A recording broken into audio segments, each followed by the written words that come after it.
नमस्कार मित्रांनो, स्वागत आहे तुमचं या डेटाच्या अनालिसिस व्हिडिओमध्ये. तर मित्रांनो, ऍक्च्युली आपण डेटा अनालाइज करतोय 14 तारखेचा, 14 जुलैचा. तर तुम्ही पाहिला असेल एक्सपायरीला जो आपण एक व्ह्यू दिला होता आणि तो एकदम परफेक्ट गेला आणि त्या हिशोबाने मार्केटवर काम झालं. एक्सपायरीचा डेटा अनालाइज करून आपण 10 तारखेलाच सांगितलं होतं की मार्केट कशा पद्धतीने हे जाईल. तुम्ही व्हिडिओ पाहिला नसेल तर हा व्हिडिओ आहे तो चेकआउट करा. याच्यात फार इन्साइटफुल माहिती मी तुम्हाला दिलेली आहे या व्हिडिओच्या माध्यमातून. तर आपण जाऊया डेटावरती. 14 तारखेसाठी कसा डेटा असणार आहे आपण ते अनालाइज करण्याचा प्रयत्न करतोय.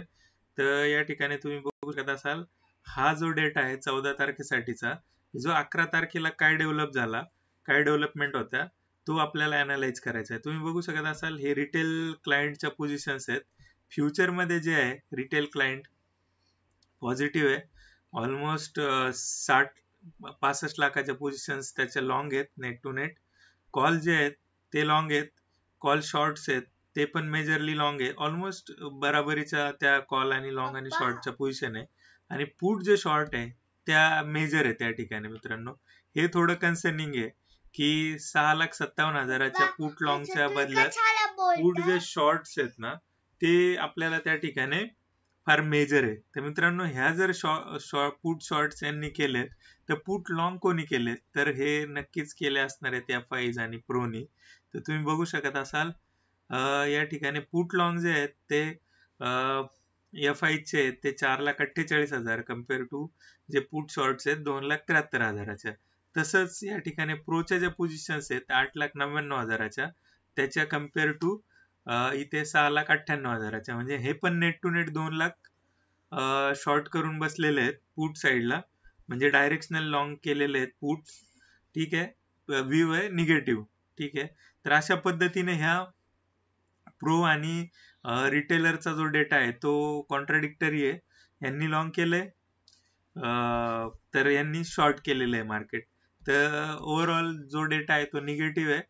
जेवढं व्हॉल्यूम असायला पाहिजे त्या व्हॉल्यूम पेक्षा फार कमी व्हॉल्यूम आता इथे ट्रेड होतोय. पण ज्या पोझिशन्स आहेत ना त्या हेवीली निगेटिव्ह आहेत.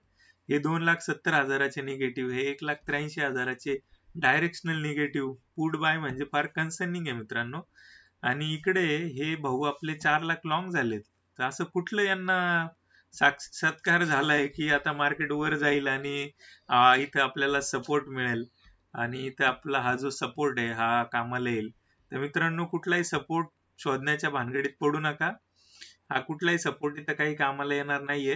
थोडस रिकव्हरी येऊ शकेल. सपोज आता एसजीएक्स वरती दिसतोय, एसजीएक्स वरती दिसतोय, डाऊ थोडासा न्यूट्रल टू फ्लॅट आहे, निगेटिव्ह ऍक्च्युली, बऱ्यापैकी निगेटिव्ह आहे, 0.63% निगेटिव्ह आहे. तर डाऊ निगेटिव्ह काम करतोय आणि एसजीएक्स निफ्टी जो थोडासा पॉझिटिव्ह दाखवतो. तर हे मॅनिप्युलेटिव्ह मूव्ह तुम्हाला ज्यावेळी लक्षात येईल त्यावेळी तुम्हाला खरी गंमत कळेल मार्केटमध्ये कशा पद्धतीने रिटेलरला लुटलं जातं. तर रिटेलर पहिल्यापासूनच मूर्ख बनत आलेला आहे आणि उद्या पण तो मूर्खच बनेल.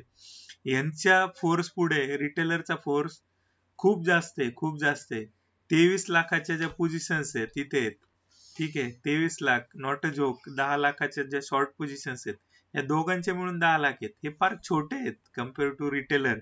पण हे ऑर्गनाइज नाही आहेत ना रिटेलर. रिटेलरला माहिती नाहीये की नक्की काय होणार आहे. तर त्याच्या बदल्यात इकडे जे आहे ना ते इन्फॉर्म पीपल्स येते. हे जे आहेत ना हे कुणाला गंडत नाहीत कधी. हे त्या हिशोबाने त्यांच्या पोझिशन्स घेऊन त्या गोष्टी करत राहणार आहेत त्या मित्रांनो. ठीक आहे, ओव्हरऑल निगेटिव्ह आहे आणि बऱ्यापैकी निगेटिव्ह आहे. याचा अर्थ असा नाही की तुम्ही डायरेक्ट जाऊन तिथे जाऊन लगेचच पुट बाय केलेत. तो थोडासा वरच्या लेवलला येईल, थोडेसे 60-70 पॉईंट 100 पॉईंटची रॅली ज्यावेळी देईल त्यावेळी एक शॉर्टिंगची ऑपॉर्च्युनिटी बनेल.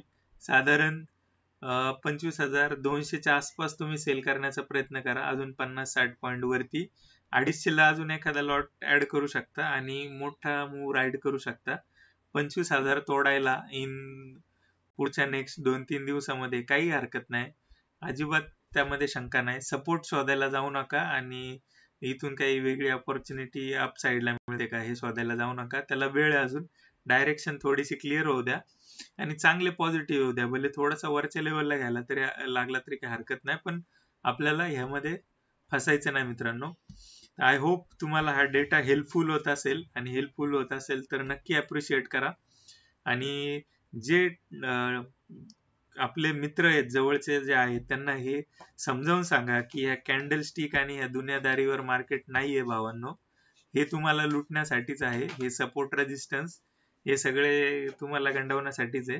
तर आता हा तुम्हाला नियर सपोर्ट वाटत असेल 25,000चा आणि ह्याच्या बेसवर तुम्ही लॉंग करणार असेल तर तुम्ही चुकीचे आहेत. हेच सगळं मार्केट मोठे प्लेयर तुम्हाला विकून हे खाली नेण्यासाठी रेडी राहू शकतील. तर ठीक आहे. आता ह्याच्यात पण ही कुठली गॅरंटी नाहीये की फार मेजरली एकदमच असं ड्रॉ डाऊन येईल आणि एकदमच हे होईल.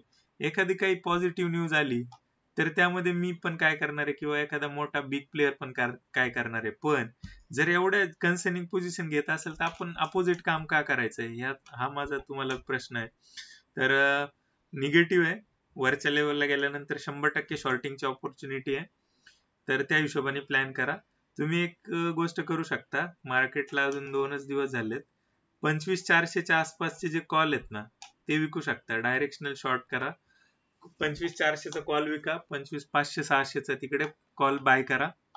आणि एक 40-50 पॉईंटचा जो मूव आहे तो पुढच्या 2-3 दिवसामध्ये तुम्हाला मिळू शकतो. आणि अपोजिट गेला, ATM ला आला 25,400ला, तर एक्झिट होऊन जा. नेट टू नेट लॉस काहीच नसणार आहे, कारण जे सेल केले तेवढं टाइम डीके मध्ये ते तिथपर्यंत येता येता त्याला लागणारच वेळ, आणि नेट झिरो लॉस मध्ये तुम्ही आउट होऊन जा. ठीक आहे. अशा पद्धतीचं ट्रेड या ठिकाणी मी तुम्हाला रिकमेंड करतोय. डायरेक्शनल जे शॉर्टिंग आहे ती छोट्या कॅपिटलने होऊ शकते, पण तुमचं कॅपिटल मोठं असेल आणि चुकून अशी एक छोटीशी मूव आली डायरेक्शनल, जे स्ट्रीट सारखी एक मोठी कॅन्डल आली आणि तुम्हाला त्याच्यात लटकवलं आणि तुमचा स्टॉप लॉस हिट झाला, पुन्हा पॅनिक कराल, पुन्हा स्कॅल्प कराल, पुन्हा मोठे वरती खाली ट्रेड कराल आणि त्याच्यात लॉस कराल. त्यापेक्षा सेफेस्ट 30-40-50 पॉईंटचा मूव घ्या आणि जर्नी एन्जॉय करा. आपल्याला काही गोष्टी त्या ठिकाणी डिकोड करायच्यात आणि मोठ्या रिप्लिकेट होत आहेत का, म्हणजे एखादी जी गोष्ट आहे ती 10,000वर वर्क होते, तीच 10 करोडवर वर्क होण्यासारखी कुठली गोष्ट आपल्याला करता येईल, त्यासाठीचे आपले प्रयत्न आहेत. तर हे डेटा अनालिसिस तुम्हाला कसं वाटतंय मला कमेंट करून नक्की सांगा. तर मित्रांनो, आजच्या व्हिडिओमध्ये एवढंच. धन्यवाद.